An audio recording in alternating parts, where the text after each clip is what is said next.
Welcome to studio in Telugu. ముందుగా headlines. రాష్ట్ర ఆదేశాల మేరకు ఏఐటియుసి సమ్మె. అయ్యప్ప స్వామి దేవాలయంలో నూతన సంవత్సర వేడుకలు. గుంటూరు జిల్లాలో 97వ రామకోటి మహోత్సవాలు. విడుదల రజనీ ఆఫీస్ పై దాడిని ఖండించిన ఎమ్మెల్యే నంబూరు. ఇక డీటెయిల్స్ చూస్తే నెల్లూరు జిల్లా ఆత్మకూరు మున్సిపాలిటీ పరిధిలో దున్నపోతుకు వినతి పత్రం ఏఐటియుసి అనుబంధ కార్మికులు సమ్మెలోకి వెళ్తున్నట్లు పిలుపునిచ్చారు.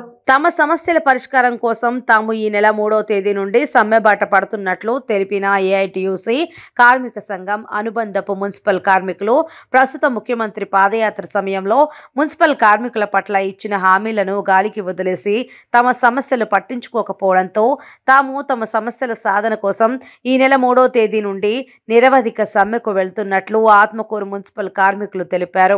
ఆత్మకూరు పట్టణం అంబేద్కర్ విగ్రహం నుండి మున్సిపల్ కార్యాలయం వరకు ర్యాలీ నిర్వహించిన కార్మికులు మున్సిపల్ కమిషనర్ కు తమ సమ్మె నోటీసులు అందజేశారు. తమ సమస్యల కోసం కార్మికులంతా సంఘటితమవుతున్నారు. నా పేరు P Radha, Atmakur anganwadi workers and helpers union project committee కార్యదర్శిని. ఈ రోజు మేము గత 20 రోజులుగా మేము మా సమస్యలు పరిష్కరించాలని సమ్మెను కొనసాగిస్తున్నాము. అందులో భాగంగా మన ప్రభుత్వం నిమ్మకు నీరెత్తినట్లు దున్నపోత మీద వర్షం కురిసినట్లుగా వ్యవహరిస్తున్నందుకు నిరసనగా ఈ రోజు మేమందరం కలిసి దున్నపోతకు వినతి పత్రం ఇచ్చి వస్తున్నాము. ఎందుకు అనంటే ఇకనైనా మన ప్రభుత్వం స్పందించి మా సమస్యలను పరిష్కరిస్తుందని కోరుకుంటున్నాము. కానీ ఇంకా అదే ఆయన నిద్రపోతున్నట్టు నటిస్తుంటే మాత్రం మా సమ్మెను ఉధృతం చేసి మా సమస్యలు పరిష్కారం అయ్యేంత వరకు సమ్మెను కొనసాగిస్తామని తెలియజేస్తున్నాం. ఈరోజు సమ్మె 20 రోజులు అవుతుంది. అంగన్వాడీ సమ్మెలోకి పోయి 20 రోజుల తర్వాత ఇవాళ దున్నపోతుకి అర్జీ ఇవ్వటం జరిగింది. ఎందుకంటే 20 రోజులు సమ్మె చేస్తే 4 సార్లు చర్చలు కూకునేరు.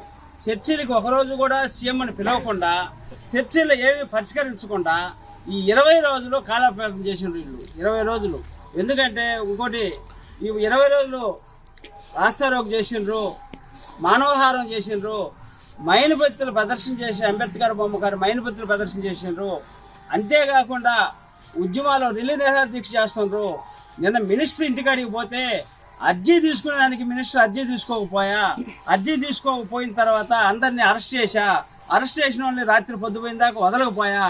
అందువల్ల అంగన్వాడీ సమ్మె ఏ ప్రభుత్వమైనా ముందుకొచ్చి అర్జీ తీసుకొని ఈ అర్జీకి దానికి రిప్లై ఇచ్చి ఈ 18 రోజుల నుంచి వీళ్ళు సమ్మె చేస్తున్నారు. వీళ్ళు న్యాయమైన సమస్యల పట్ల సమ్మె చేస్తున్నారు. ఈ సమ్మెకి ఏదైనా పరిష్కరించాలా. ఈ సాలీసాల జీతాలు 11,500కి ఏమీ రాదు, నిత్యావసర వస్తువులని పెరిగినాయి. అందువల్ల కనీస వేతనం 26,000 రూపాయలు ప్రభుత్వం ఇవ్వాలని ప్రభుత్వం చెప్పింది, డిమాండ్ చేస్తున్నాం. అయితే దాన్ని కూడా పట్టించుకోవాలా. సరే నువ్వు ఇస్తానన్నావు కదా, తెలంగాణ కాడికి ఒక 1000 రూపాయలు పెంచు అయ్యేని ఇచ్చు కదా, కానీ ఏమీ లేని పరిస్థితుల్లో ఇవాళ దున్నపోతుకి అర్జీ జరిగింది. ఎందుకంటే దున్నపోతు మీద వర్షం పడితే దానికి ఏం తెలుస్తుంది, ఆ రకంగా ఉన్న పరిస్థితి ఉంది. కాబట్టి ప్రభుత్వం దున్నపోతుకి అర్జీ ఇచ్చి చెప్పుకోవాల్సి వచ్చిన పరిస్థితి వచ్చింది అనేది అంగన్వాడీ. అందువల్ల అంగన్వాడీ న్యాయమైన కోరికలు, వాళ్ళ కోరికల్ని ఏ గొంతు కోరికలు కాదు, న్యాయమైన కోరికలు. మా జీతాలు పెంచండి అయ్యా, మేము సాలీసాలను దాంతో ఆకలితో చచ్చిపోతున్నాం, మేము ఉదయం వచ్చి సాయంకాలం 5 గంటల దాకా పనిచేస్తున్నాం, మాకు జీతాలు పెంచమని రోడ్డు మీదకి వచ్చి మహిళలు బిడ్డలను వదిలిపెట్టి రోడ్డు మీదకి వస్తే పట్టించుకునే పాపాను బాలేదు. కాబట్టి దున్నపోతుకు అర్జీ ఇవ్వాల్సి వచ్చింది అనేది చెబుతూ ఈ ఉద్యమాన్ని మేము ముందుకు తీసుకొని పోతాం. వీళ్ళకి ఏదైతే న్యాయమైన కోరికలు ఉన్నాయో ఆ న్యాయమైన కోరికల్ని పరిష్కరించాలని చెబుతూ మాకు అవకాశం ఇచ్చినందుకు సెలవు తీసుకుంటున్నాం సోదరు. ఏఐటియుసి రాష్ట్ర ఆదేశాల మేరకు జనవరి 3 నుంచి సమ్మెలోకి వెళ్తున్నట్లు ఏఐటియుసి నియోజకవర్గ కన్వీనర్ ఎండ్లూరి రవి, అధ్యక్షులు కొప్పర్తి నాగరాజు, పట్టణ అధ్యక్షులు ఎండ్లూరి ఆదినారాయణ, కార్యదర్శి తన్నీరు వెంకటేశ్లు పేర్కొన్నారు. కావలి పట్టణంలోని రైల్వే రోడ్డులోని జర్నలిస్ట్ క్లబ్ నందు పత్రికా విలేకరుల సమావేశం నిర్వహించారు.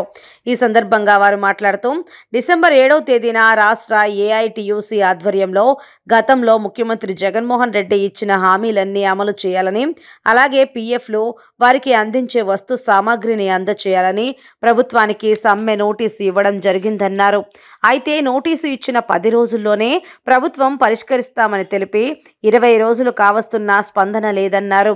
అలాగే అవుట్సోర్సింగ్, ఆప్కాస్ వారిని పర్మనెంట్ హెల్త్, నిత్యావసర సరుకులు అమలు చేయాలని డిమాండ్ల పరిష్కారం కొరకు సమ్మెలోకి వెళ్తున్నట్లు తెలిపారు. జగన్మోహన్ రెడ్డి పాదయాత్రలో ఇచ్చిన హామీలు ఇంతవరకు నిలబెట్టుకోలేదని అన్నారు. మా న్యాయమైన హామీలు నెరవేర్చే వరకు ఈ సమ్మె కొనసాగుతుందని తెలిపారు. కాంగ్రెస్ డిసెంబర్ 7వ తారీఖున మున్సిపల్ వర్కర్స్ యూనియన్ తరఫున గవర్నమెంట్కి సమ్మె నోటీస్ ఇవ్వడం జరిగింది. గవర్నమెంట్ అధికారులు ఏమన్నారంటే, మాకు 10 రోజులు టైం ఇవ్వండి, మీ సమ్మె లేకుండా మీ డిమాండ్స్ ఏదో పరిష్కరిస్తామని చెప్పింది. 10 రోజులు అనేది 20 రోజులైనా కానీ ఇప్పటి వరకు ఎటువంటి పరిష్కారం లేదు. గతంలో ఇప్పుడున్న ముఖ్యమంత్రి పాదయాత్ర చేసేటప్పుడు మీరు చేసినంత కష్టం ఎవరు చేయలేదు, నేను ముఖ్యమంత్రిని అయితే మీ అనేకమైనటువంటి హామీలు ఇవ్వడం జరిగింది, మిమ్మల్ని పర్మనెంట్ చేస్తాం, అతి తక్కువ జీతంతో వెళ్ళదీస్తుంటారు, కానీ నేను ముఖ్యమంత్రి పదవి ఎక్కగానే మేము ఈ జీతం పెంచడమని కూడా హామీ ఇవ్వడం జరిగింది. ఉన్న వర్కర్స్ను కూడా రెగ్యులర్ చేస్తామని మాట ఇవ్వడం జరిగింది. ఆయన ఇచ్చిన మాట ప్రకారం ఇప్పటి వరకు ఎటువంటి స్పందన కనిపించడం లేదు. కాబట్టి 4 సంవత్సరాలు వెయిట్ చేసాం. ఇక మీ ప్రభుత్వానికి 2 నెలలు 3 నెలలు టైం ఇవ్వలేదు. కాబట్టి మా సమస్యలు పరిష్కరించకపోతే జనవరి 3వ తారీఖు నుంచి రాష్ట్ర వ్యాప్తంగా సమ్మెలోకి పోతున్నామని ప్రభుత్వానికి హెచ్చరించమని జరుగుతుంది. కావలి తుమ్మలిపెంట బస్టాండ్ ఆటో స్టాండ్లో ఆటో డ్రైవర్స్ యూనియన్ అధ్యక్షుడు శ్రీను ఆధ్వర్యంలో ఆటో డ్రైవర్స్ ను కలిసి వారి సాధక బాధకులు తెలుసుకున్నారు. తరువాత అళహరి సుధాకర్ మాట్లాడుతూ కావలి ఆటో డ్రైవర్ల ఇబ్బందులు వర్ణనాతీతమని, వారికి ఒక పక్క 10,000 ఇస్తూ ఇంకో పక్క చలానాల రూపేణా ఈ తుమ్మలపెంట రోడ్డు దుస్థితిలో రిపేర్లకే ఖర్చు పెట్టాలా లేక కుటుంబాన్ని నడపాలో తెలియని పరిస్థితి అని, పెరిగిన ధరలు ఒక పక్క, రోడ్ల దుస్థితితో ఎన్నో కష్టాలు పడుతున్నారని వారి బాధలు వర్ణనాతీతమని అన్నారు. ఇంకో 3 నెలల్లో జనసేన టీడీపీ ప్రభుత్వం ఏర్పడబోతోంది. వారికి పార్టీ తరపున తప్పక న్యాయం జరిగే విధంగా కృషి చేస్తామని ఈ సందర్భంగా తెలపడం జరిగింది. వెంకటేశ్వర గారు మీరు పవన్ కళ్యాణ్ గారి ఫాదర్ కి ఉద్యోగం చేసేటప్పుడు డ్రైవర్ గా పనిచేశారని చెప్తున్నారు కదా, ఎక్కడ కావుల్లో చేశారు సార్. గవర్నమెంట్ డ్రైవర్కి అంటే ఆయన ఊరు నన్ను పెట్టారు. అందువల్ల ఏం చేసిన ఇక్కడ ఈ చివరపల్లి దగ్గర వాగుంది, ఆ వాగులో ఒక దెబ్బ తిరగబడిపోతే సార్ సొంత డబ్బులు వచ్చి అందరికి ఇచ్చారు. వాళ్ళ ఫ్యామిలీ నుంచే ఉంది సహాయ సహకారాలు చేసే కంటి నుంచే వచ్చిందనమాట. చిరంజీవి మెగా ఫ్యాన్స్ అందరికి ఇప్పుడు సార్ ప్రొఫెషనల్ దగ్గర పనిచేస్తున్నారు. సార్ ఇక్కడ వచ్చినప్పుడు సార్ మీరు చేసినప్పుడే ఆ ఇన్సిడెంట్స్ ఏర్పడింది. ఎలా ఉండేవాడు? చాలా మంది వస్తున్నారు. కావలి నియోజకవర్గం కావలి టౌన్లో తుమ్మలపెంట బస్ స్టాండ్ దగ్గర ఉన్న ఆటో డ్రైవర్గా చేస్తున్న మన వెంకటేశ్వర గారు పవన్ కళ్యాణ్ గారి ఫాదర్ గారు ఇక్కడ డిప్యూషన్ మీద కావలికి వచ్చినప్పుడు వాళ్ళ గవర్నమెంట్ డ్రైవర్ ప్రైవేట్గా ఆయన కొంతకాలం పనిచేశారంట. ఆ సమయంలో ఇక్కడ తెప్ప తిరగబడిపోతే ఆయన సొంత డబ్బులతో ఆ తెప్ప వాళ్ళకి సహాయం చేసి హెల్ప్ చేశారంట. దీన్ని బట్టి చూస్తే మెగా ఫ్యామిలీలో ఈ సహాయం చేసే గుణం వాళ్ళ ఫాదర్ నుంచే పిల్లలకి ఉనికి పుచ్చుకొని బ్లడ్లోనే ఉందని ఈరోజే మాకు కూడా కావలి నియోజకవర్గం తరఫున కావలిలో ఉన్న వెంకటేశ్వర గారి కూడా మేము పర్సనల్గా తెలుసుకోవడం జరిగింది. వెంకటేశ్వర గారిని కలుసుకోవడం కూడా చాలా సంతోషంగా ఉంది. ఈరోజు ముఖ్యంగా కావలి నియోజకవర్గంలో ఆటో స్టాండ్ల దగ్గర ఉన్నాం. తుమ్మలపెంట ఆటో స్టాండ్ దగ్గర ఆటో స్టాండ్లో మాట్లాడుతుంటే మా వెంకటేశ్వర గారు పరిచయం అవటం, వాళ్ళ ఫాదర్ దగ్గర కూడా డ్రైవర్గా చేశారని చెప్పడం జరిగింది. అది చాలా ఆనందంగా అనిపించింది మాకు. కాకపోతే కాబోయే రోజుల్లో ఈ ఏరియాలో ఉన్న తుమ్మలపెంట రోడ్డుని ప్రైవేట్గా ఎవరు వేస్తానన్నా కానీ పట్టించుకొని విధంగా ఈ ప్రభుత్వము ఎమ్మెల్యేలు చేసుకుంటా ఈ ఆటోలు తిరగాలంటేనే విపరీతమైన బాధలతో ఎన్నో యాక్సిడెంట్లు అయ్యి ఎంతోమంది చనిపోతూ దెబ్బలు తగులుతా ఇబ్బంది పడుతూ ఉన్నారు. కారు వెళ్ళాలంటేనే ఈ తుమ్మలపెంట నుంచి ఒక 35 గ్రామాలు ఆధారపడిన తుమ్మలపెంట రోడ్డుని పట్టించుకున్న నాదుడు లేడు. 10 సంవత్సరాల నుంచి ఉన్న ఎమ్మెల్యే ఇంతవరకు పట్టించుకోకపోవడం చాలా శోచనీయం, చాలా బాధాకరమైన విషయం. అందుకని మా జనసేన పార్టీ తరఫున రాబోయే రోజుల్లో ఇంకొక 3 నెలలు వెయిట్ చేయండి. మా ప్రభుత్వం తప్పకుండా వస్తుంది, మనం అన్ని మా ఈ రోడ్లను మనమే వేసుకుందాం అనేసి జనసేన పార్టీ తరఫున మేము భరోసా ఇస్తూ ఈరోజు రాబోయే రోజుల్లో జనసేన పార్టీ తెలుగుదేశం సంయుక్తంగా పోటీ చేయబోతున్నారు కావలిలో కూడా. కాబట్టి రాబోయే ప్రభుత్వం తప్పకుండా జనసేన తెలుగుదేశం ప్రభుత్వం స్థాపించబోతుంది. అప్పుడు మనం తమ్మలపేట రోడ్డు వేసుకొని మీకు ఏ విధమైన ప్రాబ్లం లేకుండా సుఖశాంతితో ఉండే విధంగా మేము ప్రభుత్వం తరఫున చర్యలు తీసుకునే విధంగా మేము కూడా కృషి చేస్తామని మీ అందరికీ ఆటో స్నేహితులకు, ఆటో సోదరులకి, ఆటో స్టాండ్ ప్రెసిడెంట్ గారు, ప్రెసిడెంట్ సీను గారు జనసేన పార్టీ రాబోతుంది, మీ సహాయ సహకారాలు మాకు తప్పకుండా కావాలి. మా ఆటోకి రోడ్డు తప్పకుండా మనమే వేసుకున్నాం. ఆ వేసిన రోడ్లు కూడా పర్మనెంట్గా ఉండే విధంగా, ఊరికే వర్షం వస్తే కొట్టుకుపోయే విధంగా కాకుండా బ్రహ్మాండమైన రోడ్లు వేసుకొని రాబోయే రోజుల్లో తప్పకుండా చేద్దాం. మీ సహాయ సహకారాలు కూడా ఉంటే తప్పకుండా ఒకసారి ఛాన్స్ ఇవ్వండి. మీరు కూడా చాలా ఆనందంగా ఉందండి మిమ్మల్ని కలవడం, సంతోషం. నమస్కారం. పవిత్ర పుణ్యక్షేత్రమైన శ్రీ బాల చాముండిక సమేత అమరేశ్వర స్వామివారి దేవస్థానానికి విచ్చేసిన జబర్దస్త్ మరియు సినిమా ఆర్టిస్ట్ సత్యశ్రీ ఈ రోజు దేవాలయానికి విచ్చేసి హోమం మరియు కళ్యాణ మహోత్సవంలో పాల్గొన్నారు. అనంతరం ఆలయ కార్యనిర్వహణాధికారి వేమూరి గోపి స్వామివారి తీర్థ ప్రసాదాలు అందజేశారు.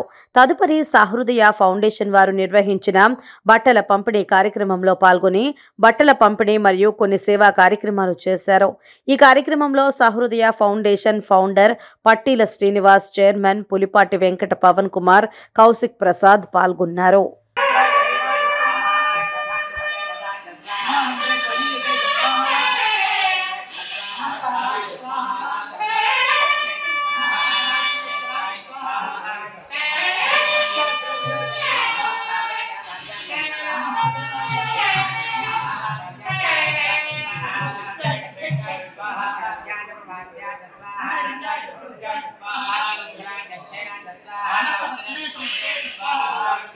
నూతన సంవత్సర వేడుకలు అంగరంగ వైభవంగా నిర్వహించారు. ముందుగా ప్రకాశం జిల్లా చీమకుర్తిలో మాజీ ఏఎంసీ చైర్మన్ మరియు అద్దంకి నియోజకవర్గ వైఎస్ఆర్ కాంగ్రెస్ పార్టీ పరిశీలకులు మారం వెంకారెడ్డి ఇంటి వద్ద నూతన సంవత్సర శుభాకాంక్షలు తెలియచేయడానికి అభిమానులు భారీ ఎత్తున పోటెత్తారు. మారం వెంకారెడ్డి తన అభిమానుల మధ్య నూతన సంవత్సర కేకును కట్ చేసి అభిమానులకు, కార్యకర్తలకు, శ్రేయోభిలాషులకు నూతన సంవత్సర శుభాకాంక్షలు తెలియజేశారు. టీచర్స్ యూనియన్ ఎస్టీయూ క్యాలెండర్ను ఆవిష్కరించారు.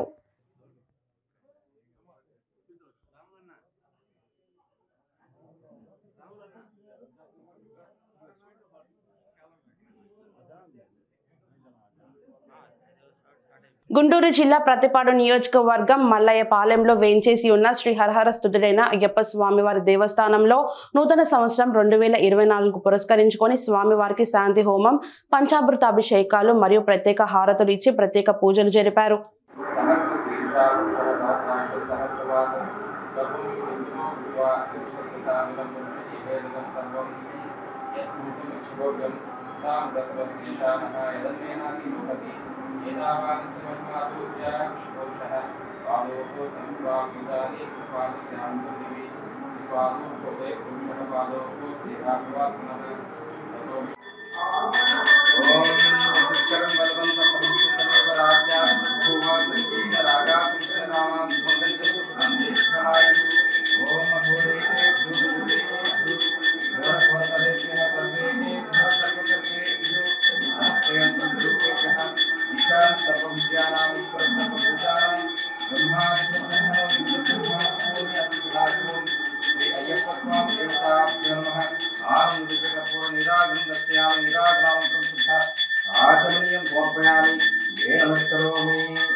ఓం శ్రీ స్వామి శరణాయప్ప ఓం శ్రీ స్వామి శరణాయప్ప ఓం శ్రీ స్వామి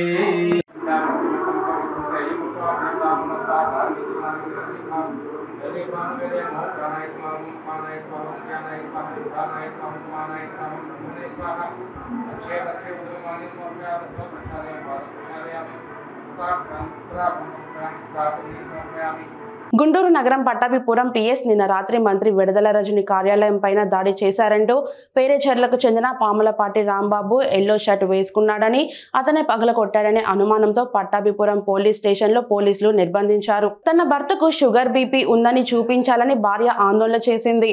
భార్య ఆందోళనకు స్పందించిన పోలీసులు ఎట్టకేలకు రాత్రి నుండి సెల్లో పెట్టి సెల్లో నుండి నిర్బంధించిన బయటకు తీసుకొచ్చారు. నిర్బంధించిన వారితో పాటు సుమారు 50 మంది యువకులను అనుమానితులంటూ పోలీసులు నిర్బంధించారు. మిడ్-నైట్ చర్చి నుంచి వస్తా ఉన్నాము. మా బ్రదర్ ని డ్రాప్ చేయడానికి ఆ ఏరియాలోనే ఉంటారు, ఆ పక్క లైన్ లో. డ్రాప్ చేసి వస్తా ఉన్నప్పుడు ఏంటా గొడవ జరుగుతుందని మా వారు దిగి తను చూస్తా ఉన్నారు. చూస్తా ఉండి ఏం జరుగుతుంది అనే లోపే తీసుకెళ్లిపోయారు. కారణం ఏంటి అంటే ఎల్లో షర్ట్ వేసుకున్నాడు. ఎల్లో షర్ట్ వేసుకోవడం తప్ప ఎవరి అభిమానాలు వాళ్ళకు ఉంటాయి, అందుకని చెప్పి తీసుకెళ్లిపోతారా మీరు? ఏది మీ దగ్గర ప్రూఫ్ ఉందా? రాళ్లు వేసినట్టు తన చేత తను రాళ్లు వేసి అద్దాలు పగలగొట్టినట్టు ప్రూఫ్ ఉందా? తను వేసినట్టు ప్రూఫ్ ఉందా? మీ ఇష్టం వచ్చినట్టు అరెస్ట్ చేసేస్తారా రోడ్ల మీద ఎవరు కనిపిస్తే వాళ్ళని? ఇది చాలా అన్యాయం. మనిషిని ఇప్పటికి నేను వచ్చాను, తనకి హెల్త్ బాగలేదు, తనకి హై షుగర్ ఉంటది, టాబ్లెట్స్ లోపలికి అలౌ చేయటం లేదు. మేము వెళ్ళి చూడాలి, కనీసం మనిషిని చూపించమంటే చూపించట్లేదు. ఏంటి ఏం చెయ్యాలనుకుంటున్నారు? న్యాయం జరిగిందాక ఇక్కడే ఉంటాం. మున్సిపల్ కార్మికులను పర్మనెంట్ చేయాలని, సమాన పనికి సమాన వేతనం ఇవ్వాలని డిమాండ్ చేస్తూ, తమ న్యాయమైనటువంటి సమస్యలు పరిష్కరించాలని డిమాండ్ చేస్తూ జరుగుతున్న సమ్మెలో భాగంగా 6వ రోజు ముత్తుకూరు బస్టాండ్ నుండి అంబేద్కర్ విగ్రహం వరకు అర్ధనగ్న ప్రదర్శన నిర్వహించారు. గత 6 రోజుల నుంచి సమ్మె చేస్తుంటే రాష్ట్ర ప్రభుత్వం పట్టించుకోకుండా వ్యవహరించడం దుర్మార్గం. ఇప్పటికే గత 4.5 సంవత్సరాల నుండి అనేక దఫాలుగా ప్రభుత్వం దృష్టికి తీసుకెళ్లినా పరిష్కరించకుండా నిర్లక్ష్యంగా వ్యవహరించడం వల్లనే సమ్మెలోకి పోవాల్సి వచ్చింది. ఈ సమ్మెను పరిష్కరించాల్సినటువంటి రాష్ట్ర ప్రభుత్వం సమస్యను మరింత జటిలం చేస్తుంది. పోటీ కార్మికులను దించి కార్మికులను రెచ్చగొట్టే ప్రయత్నం చేస్తుంది. సమ్మెలో పాల్గొంటున్న కార్మికులపై కక్ష సాధింపు చర్యల్లో భాగంగా వారిని భయభ్రాంతులకు గురి చేస్తూ మిమ్మల్ని విధుల నుంచి తొలగిస్తామని మున్సిపల్ కార్మికులకు నోటీసులు ఇవ్వటం దుర్మార్గం.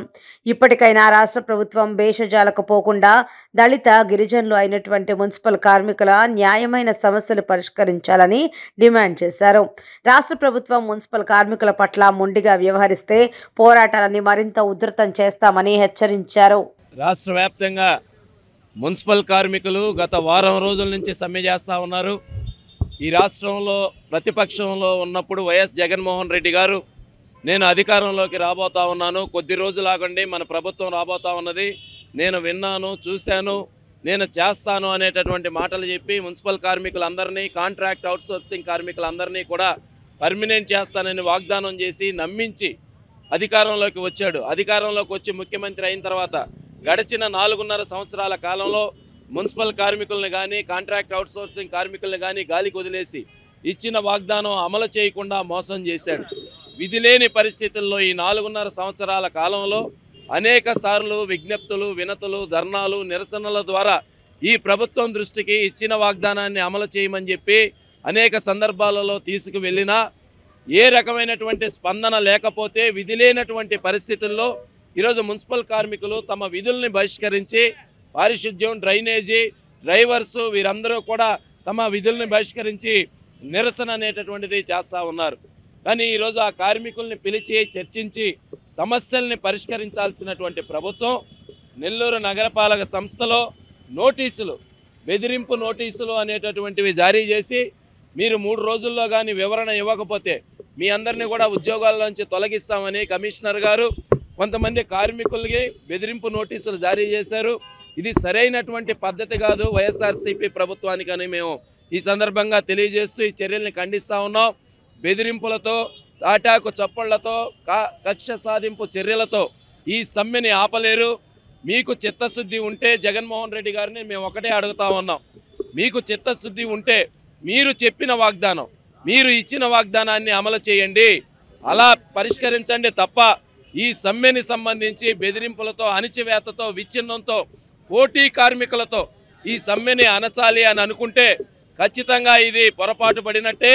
ఎన్ని నిర్బంధాలనైనా, ఎన్ని కక్ష సాధింపులైనా, ఎన్ని బెదిరింపులైనా తట్టుకొని మున్సిపల్ కార్మికులు పోరాడేటటువంటి చరిత్ర ఉన్నది. కాబట్టి జగన్మోహన్ రెడ్డి ఇచ్చిన హామీని అమలు చేయాలా అని చెప్పి మేము ఈ సందర్భంగా డిమాండ్ చేస్తున్నాం.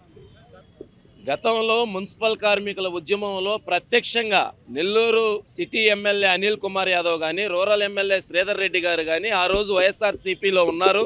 ఎమ్మెల్యేలుగా కూడా ఉన్నారు.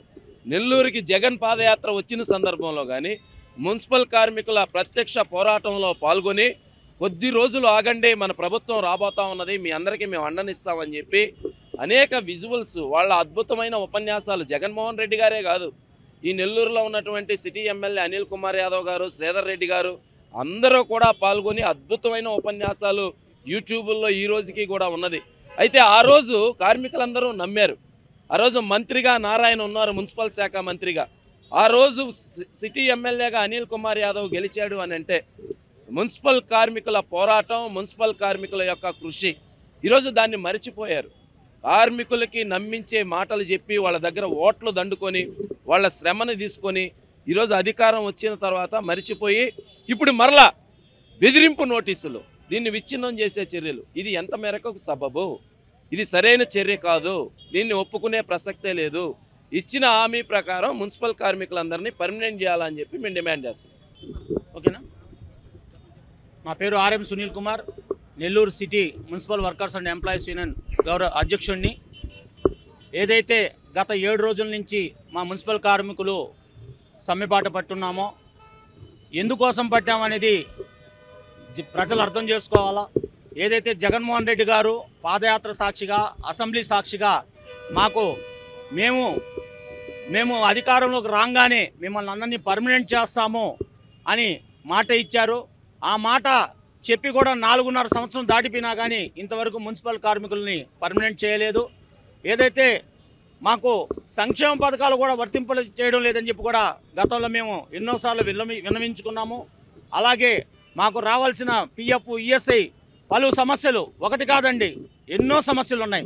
చనిపోయిన కుటుంబాలకు ఇంతవరకు ఉద్యోగాలు కూడా ఇవ్వలేనటువంటి పరిస్థితుల్లో ఈ ప్రభుత్వం ఉంది. అలాగే వాళ్ళకి రావాల్సిన కాంపన్సేషన్ అయితేనేమి, ఇటువంటి పలు సమస్యలు ఉన్నాయి. ఇన్ని సమస్యలు పెట్టుకొని ఆడుతాం ఆంధ్ర అని చెప్పి మా బతుకులతో ఆడుతూ ఆయన ఆడతాం ఆంధ్ర అని చెప్పి ఒక ప్రోగ్రాం పెట్టి చేస్తున్నాడంటే ఎంత సిగ్గుచేటో ఈ రాష్ట్ర ప్రజలందరూ కూడా గుర్తు చేసుకోవాల్సిన అవసరం ఉంది. శ్రీ శ్రీ శ్రీ సతీష్ నాయర్ గురుస్వామి ఆశీస్సులతో ప్రతి సంవత్సరము మాల ధరించి నియమనిష్టలతో దీక్ష చేసి స్వాములు శబరిమల వెళ్లడం జరుగుతుంది. నరసప్పగూడ గ్రామంలో బంటారు సుదర్శన గౌడ్ గురుస్వామి గారి ఆధ్వర్యంలో ప్రతి సంవత్సరము అయ్యప్ప స్వామి మాలలు వేసి 41 రోజులు దీక్ష చేసి అయ్యప్ప స్వామి అనుగ్రహంతో గ్రామంలో అయ్యప్ప స్వామి ఊరేగింపు చేస్తారు. నర్సప్పగూడ ఊరు వాడ అంతటా ఊరేగింపు చేయడం జరుగుతుంది. ఇందులో నర్సప్పగూడ స్వాములు సురేందర్ స్వామి, శివకుమార్ స్వామి, వెంకటేష్ స్వామి, కుమార్ స్వామి, మహేష్ స్వామి, చందు స్వామి, యాదయ్య స్వామి, నందు స్వామి మరియు గ్రామ సర్పంచ్ అశోక్ కుమార్, ఎంపీటీసీ కలమ్మ, గ్రామ వార్డు మెంబర్లు ప్రజలు పాల్గొని ఊరేగింపులు, ఆటపాటలతో, కేరళ వాణి వాయిద్యాలతో తోటి నర్సప్పగూడ గ్రామంలో ఊరేగింపు నిర్వహిస్తున్నారు.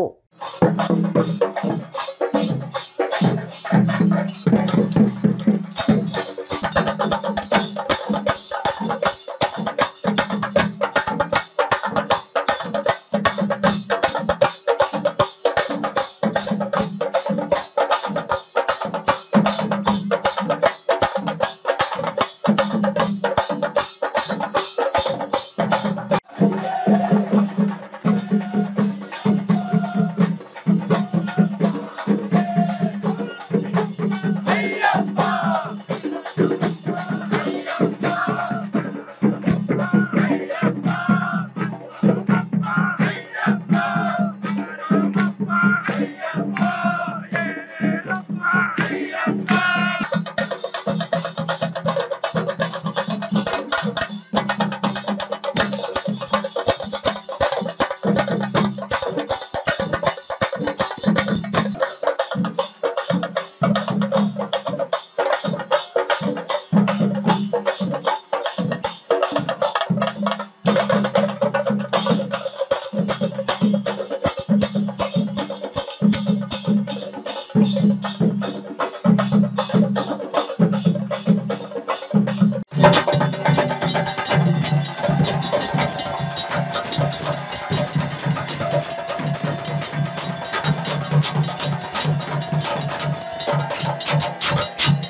గుంటూరు సంపత్ నగర్ లో వేంచేసి ఉన్న శ్రీరామనామ క్షేత్రం నందు 97వ శ్రీరామకోటి మహోత్సవాలు భాగంగా చివరి రోజు ఆలయ ప్రాంగణంలో కోనేరులో ప్రత్యేకంగా అలంకరించిన వాహనంపై స్వామివారిని కోనేరులో ఊరేగించారు. ఈ దృశ్యాన్ని తిలకించడానికి సంపత్ నగర్ పరిసర ప్రాంతాల నుండి భారీగా భక్తులు వేంచేసి తిలకించి స్వామివారి ఆశీస్సులు అందుకున్నారు.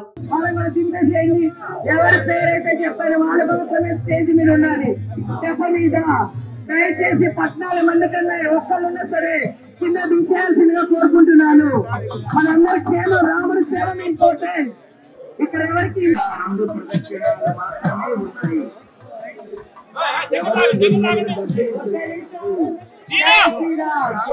వాళ్ళ కోసం రామచంద్ర ఫోటో ఫ్రేమ్ తయారు చేసి మేము భక్తులు నందు పెట్టాము. ఎవరైనా రామచంద్రమూర్తిని పూజించాలి, కోరికలు ఇచ్చే కోదండరామయ్యనంటే ఈ క్షేత్రంలో యొక్క మూలమూర్తుల యొక్క ప్రేమను మా బుక్ స్టాల్స్ లో అమ్ముతున్నారు. దయచేసి వాటన్నిటి కూడా చూసి రామచంద్రమూర్తి ఆశీస్సులతో అందరూ క్షేమంగా ఇంటికి తిరిగి వెళ్ళాలని, ఈ సంవత్సరం అంతా అందరూ కుటుంబాల్లో ఆయుర ఆరోగ్యాలతోటి, ఐశ్వర్యాలతోటి, సుఖ సంతోషాలు, భోగభాగ్యాలతోటి, ఆధ్యాత్మిక సంపదతోటి వర్ధిల్లేలాగా కోరికలు తీసే కోదండరామయ్య ఆశీర్వదించాలని మా క్షేత్ర కమిటీ తరఫున శ్రీరామచంద్రమూర్తిని మనస్ఫూర్తిగా ప్రార్థిస్తున్నాం. జై శ్రీరామ్, జై శ్రీరామ్, జై శ్రీరామ్,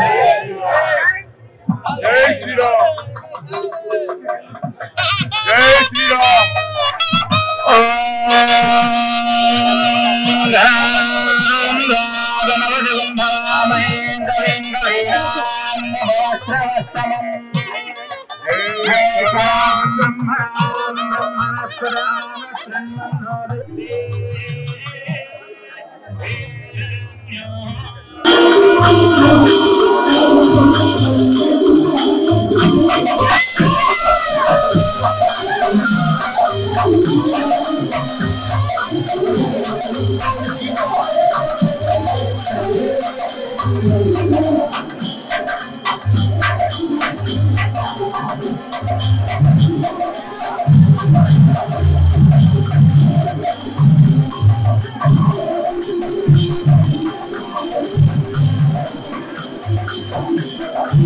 గుంటూరులో మంత్రి విడుదల రజని ఆఫీస్ పై జరిగిన దాడిని తీవ్రంగా ఖండించిన పెద్దకూరపాడు ఎమ్మెల్యే నంబూరు శంకర్రావు. క్రోసూరులోని పార్టీ కార్యాలయంలో ఏర్పాటు చేసిన విలేకరుల సమావేశంలో మాట్లాడిన ఎమ్మెల్యే ప్రతిపక్షాలు ఓటమి భయంతోనే దాడులు చేయిస్తున్నారని, జగన్మోహన్ రెడ్డి 4.5 సంవత్సరాల కాలంలో ప్రజారంజక పాలన అందిస్తున్నారు. టీడీపీ ఇన్ఛార్జ్ నాకు టికెట్ లేదని చెప్పటం హాస్యాస్పదంగా ఉందని తెలిపారు. ఉత్సాహంగా ఉల్లాసంగా చేసుకోవాలి, అంతేగాని ఎదుటివారి పార్టీ కార్యాలయాలని, ఎదుటివారి పార్టీ ఇళ్ల మీద, లేకపోతే ఎదుటివారి వాళ్ళ మీద తిట్టటాలు, లేకపోతే అర్థాలు పోగొట్టడం ఎవరైనా ఇది సంస్కృతి, మంచి సంస్కృతి కాదు. దాన్ని అయితే మేము తీవ్రంగా ఖండిస్తున్నాం. అది ప్రభుత్వం వాళ్ళకి వాళ్ళ చర్యలు తీసుకునే విధంగా వాళ్ళు తీసుకుంటారు. ఏ ప్రభుత్వం అయినా ఎవరైనా సరే ఇట్లాంటి చర్యలు అయితే మంచి పద్ధతి కాదు. ఎలక్షన్ సమీపిస్తున్న టైంలో ఇలా సాక్షాత్తు ఒక మంత్రి గారి కార్యాలయం మీద ఇట్లా దాడులకి దిగబడటం ఎంతవరకు ఇది కరెక్ట్ అంటారు? వాళ్ళు ఒక అభద్రభావంతో మేము గెలవలేమేమో, లేకపోతే ఏదో ఒక రకంగా గొడవలు పెట్టుకోవాలి అనే ఆలోచన తప్పితే రెండో విధంగా అయితే లేదనిపిస్తుంది. మేము చూస్తుంటే ఏ రకంగా అయినా సరే మేము గెలవాలి అనే భావంతో ఉన్నట్టుగా కనపడుతుంది. అది ఎవరో కూడా తిప్పికొట్టే చర్యలని మరి ప్రభుత్వం చూసుకుంటుంది, లేకపోతే ఇంకా పెంచుకుంటే కార్యకర్తలే దానికి తగిన సమాధానం చెప్తారు. వార్తలు ముగించే ముందు హెడ్లైన్స్ మరోసారి. రాష్ట్ర ఆదేశాల మేరకు ఏఐటియుసి సమ్మె. అయ్యప్ప స్వామి దేవాలయంలో నూతన సంవత్సర వేడుకలు. గుంటూరు జిల్లాలో 97వ రామకోటి మహోత్సవాలు. విడుదల రజని ఆఫీస్ పై దాడిని ఖండించిన MLA Namburu. Studio Telugu news ఇంతటితో సమాప్తం. తిరిగి రేపటి బులెటిన్లో మళ్ళీ కలుద్దాం. అంతవరకు సెలవు. నమస్కారం.